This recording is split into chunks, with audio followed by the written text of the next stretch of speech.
Ladies and gents, welcome back. We're doing some follow-ups today. We've been talking about this, this is since I started doing politics on my channel, talking about the Freedom Convoy and what fallout has come from it. Now, today's guest on the show today is, none other than the lead truck from Big Red, Chris Barber. Chris Barber, thanks for joining me today. Now, good morning, Clyde. Where are we with this whole thing? Because we're what, a year and a half, 2 years? You get formally charged for what was the charge now again? It was mischief. So there's 7 indictable offenses, 2 counts of going against a court order, 1 count of mischief, and the other count would be intimidation of a peace officer. Each count has a counseling charge to go with it. So 7 indictable offenses for me, 6 indictable offenses for Tamara. Tamara has a breach charge that she has to defend later on when she was rearrested and put in jail. Trial starts on September 5th, so we're down to the home stretch here. We're almost ready to go. So most people have no idea what these charges mean. Like, what does this actually mean? Like, these are absurd names for charges. We'd expect like charges for things that people were being accused of. You know, charges of violence, charges of obstructing traffic, blocking government roads. Why is none of that included on this? Good question. What they've done now is they've taken what would normally be a summary offense and turned it indictable, and they're seeking jail terms. So, I mean, this is a precedent-setting case going forward. Anyone in Canada, whether you're protesting for anything, you know, your LGBTQ rights, your human rights, your any rights for that fact, going forward off this case could be altered and be charged with an offense for any protest going forward, regardless of where your statue is in life. That's unbelievable. I had no idea it was that deep. Now, how long is this trial going to be? I heard it keeps getting stretched out. Like, it keeps getting pushed off, but then now it's getting stretched out. How long are we looking? Well, they just added another few days to trial, so we'll start September 5th. I believe courtroom is around 20 days over the span of 2 months, so the last day will be around November 2nd. We've pretty much the whole month of September will be in trial, and then a couple weeks in the end of October and into November now. So, trial for bringing your trucks to Ottawa. It's absurd for me because I've heard about murder trials that have been so much shorter, and yet right. We're having this big ordeal. Now, obviously, I have my biases. I've been showing my support for the convoy since day one, and this is where I am. So I'm interviewing you. I mean, this is it's not gonna go the other way, but you know, you have to have your devil's advocate stuff. So what is it for, you know, for the people who are against what you were doing? Is there any justice in this? I mean, so there's a lot of people who were annoyed, let's just say, with the trucks coming to Ottawa. There was a lot of people upset about that, and of course, there's a class action lawsuit that's coming as well, so we can get into that. But what's the reality of like these charges actually sticking, or is this just like lawfare, as they said, where they're using the system to kind of punish you that way? Well, they've been basically doing that to everybody involved since day one. They tie you up in courts, make you, try and run you out of money, spend as much time as you can in court. Obviously, this will be the better part of 2 months that I'll be away from my trucking career. So fortunate enough, my son is taking over that role. He's given me a little bit of a break here, and I'm able to go camping for a couple of weeks, which is extremely nice of him. And then going forward, he'll be running the business, so I can step away from my activities at home here for a little while, and the business still runs successfully. So I'm in a good spot there. But yet, for a lot of us, a lot of people charge right now. It's taking up a lot of your life. I've never been involved with so many lawyers in my life. Yeah. And good people. I've met some super good people. Well, first off, I want to welcome you to beautiful British Columbia. I see you're enjoying the liquid sunshine right now. We get lots of that.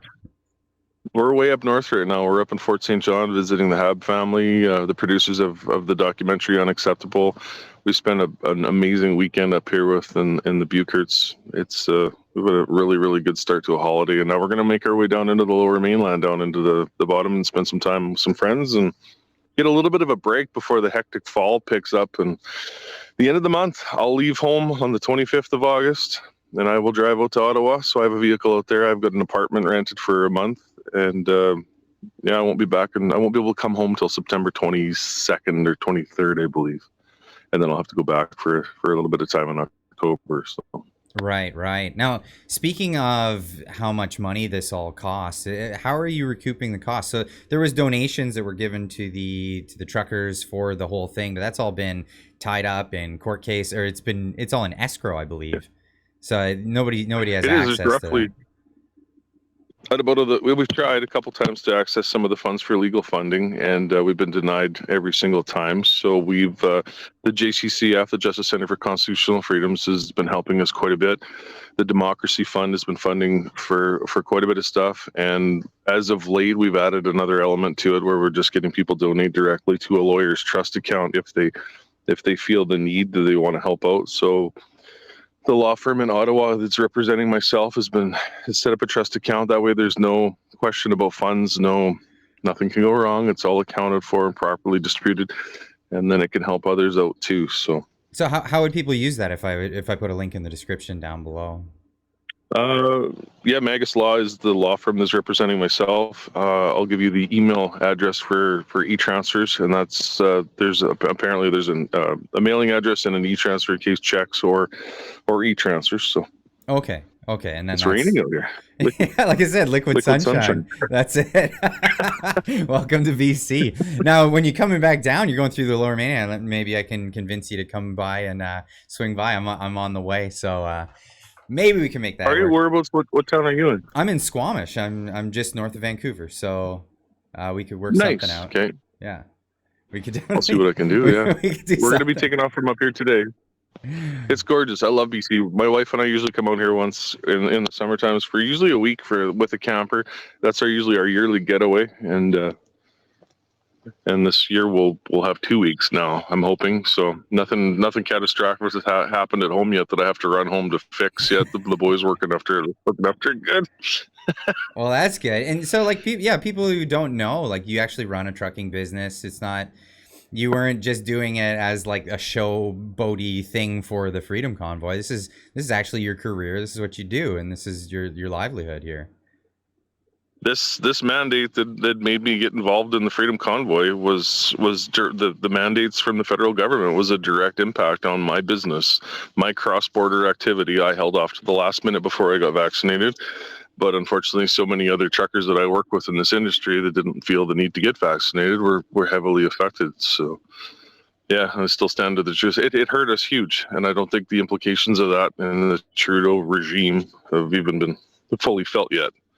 Well, and it doesn't just affect like your life personally. It affects a lot of industry. You move equipment, heavy equipment for farming, agriculture. This is a big deal. I had no idea that there was so much interdependence between American farmers and Canadian farmers. Can you tell us a bit about how that works? There's a huge cross-border traffic between U.S. and Canada on a regular basis. We send a lot of our used equipment across the border into the United States. My company does a lot of that. We're in primarily agriculture, but in return, we haul the brand new equipment back up into Canada for farmers to use. Anything from your tractors to your air seeders to your combine headers, we do pretty much everything. So it's nonstop. We've been doing this for quite a few years now. It's heavily involved with the used market, the auction market, the new market. We bring the brand new equipment into the dealerships. The dealerships do the pre-trip or the PDI on them, they call it, get it all ready for the field, and then we deliver it to the farmer's yard, and usually then take the used piece of equipment back out to the dealership where they resell it to somebody else. So. That's amazing. That's amazing. It's I mean, if you put a disruption like mandates on these industries, it really affect a lot of things down the road. So, well, I just want to say thank you for doing everything you've done and putting yourself in harm's way over this whole thing. And well, best of luck going into this trial coming up, and hopefully we can get some of that funding headed your way. So, well, thanks again, Chris Barber, and come back again for any updates. Thanks so much, Clyde. I appreciate you having me on here. All right. Cheers. Cheers.